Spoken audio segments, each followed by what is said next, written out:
U.S. is imposing a universal 15% tariff on global imports, at least temporarily.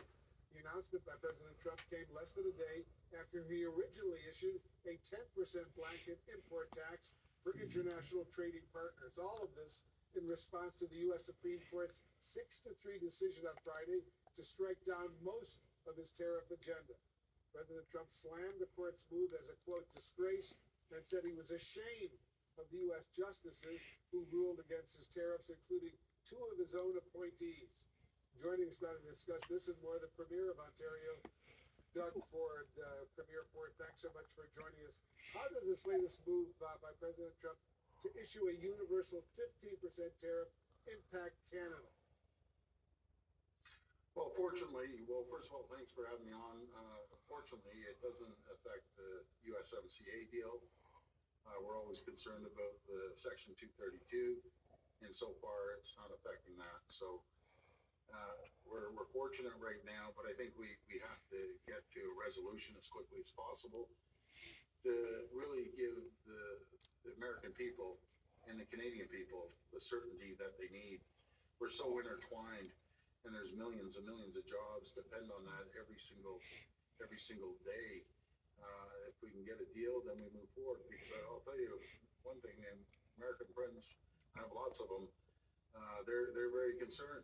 They're seeing inflation going up, and when inflation happens, obviously the cost of goods are going up, and people are feeling a real crunch down there. We need certainty on both sides of the border. That's so important. As a country, as you well know, Premier, that shares a border with the United States, very long border, what sort of challenges has the changing guidance on tariffs created for Canadian businesses and for the Canadian government, for that matter?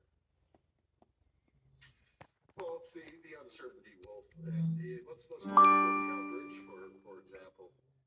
That's one of the busiest crossings anywhere in North America. And we need to make sure we open the Gordie Howe Bridge. And as I mentioned, follow the money. Why did he make this all of a sudden abrupt change when he actually endorsed the Gordie Howe Bridge, and he wanted to expedite it as quickly as possible, which is a right decision. And there's over 850,000 truck hours per year that cross the bridge. So we need to get that open. We need to make sure that in the auto sector, there's certainty. Manufacturing sector, there's certainty. Because I always say 9 million Americans wake up every morning to produce a product or a widget or a service for just Ontario alone, not mentioning the rest of the country. So both sides of the border rely on free trade, fair trade, and it's just beneficial to everyone. That's what we believe in, making sure that we benefit both sides of the border. I want to play what the U.S. Treasury Secretary Scott Bessent told my colleague Dana Bash about all of this just yesterday. Listen to this. The Supreme Court remanded it down to a lower court, and we will follow what they say, but that could be weeks or months when we hear them. So the Supreme Court did not address refund. Do you want to see Canada, Premier Ford, get some sort of refund for all the tariffs ruled illegal by the U.S. Supreme Court? What do you suspect that would look like? Well, we'd love to get a refund, and like any other country. But I think more importantly, let's come up with a resolution. And there's going to be the midterms. I've never seen so many Canadians all cheering on the Democrats. And I think there's 33 Senate seats up for grabs. 20 of them are Republican. But we saw what happened in Congress. We saw what happened in the Supreme Court. The walls are closing in, I believe, on President Trump right now, and he's feeling the pressure. So a lot of these jobs are border states that are being affected, and he needs those seats.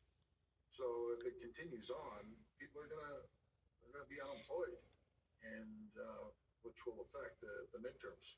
Yeah, a lot of Canadians are staying away from the United States right now, not going to Florida for that matter, and not even going to my hometown of Buffalo, New York, crossing the Peace Bridge from Ontario into Buffalo, at least for the time being. Big picture, Premier, how has President Trump's tariff agenda impacted the relationship between Canada and the United States more broadly? Well, I always say Canadians love Americans. I love Americans. Spent 20 years of my life down there. I talk to my friends every single day. Talk to the governors, and the congresspeople, and senators. It's one person, maybe a few people, but we will never change. We look forward to a mutually rewarding relationship on all fronts. We're always there. We'll always stand shoulder to shoulder with our great American friends and allies. We're both each other's number one customer. So I could just pass a message on to the American people. Make no mistake about it. Canadians love the Americans, to the exception of yesterday's game. And just automatically, he should drop all tariffs because the U.S. beat our men's and our women's, and that goes right to Canadians' hearts. And he missed a few teeth, but he got the gold medal. So everyone in the country was watching it. And congratulations to the men and women's team. I guess we gotta do better. But that's the camaraderie and friendship. My phone was blowing up yesterday from my American friends. They give me a little poke, but that's fine. It's good. And obviously, we love the USA winning, both the men's and the women's hockey teams getting the gold medal. So important. It was a great game. I watched every minute of it, and I really appreciated every minute of it. Thanks so much. The Ontario Premier, Doug Ford, appreciate you joining us. As always, good luck to you. And let me just repeat what you said. You love Americans. I love Canadians as well, having grown up right along the border. Appreciate it very, very much. All right, Wolf, up next here in the situation.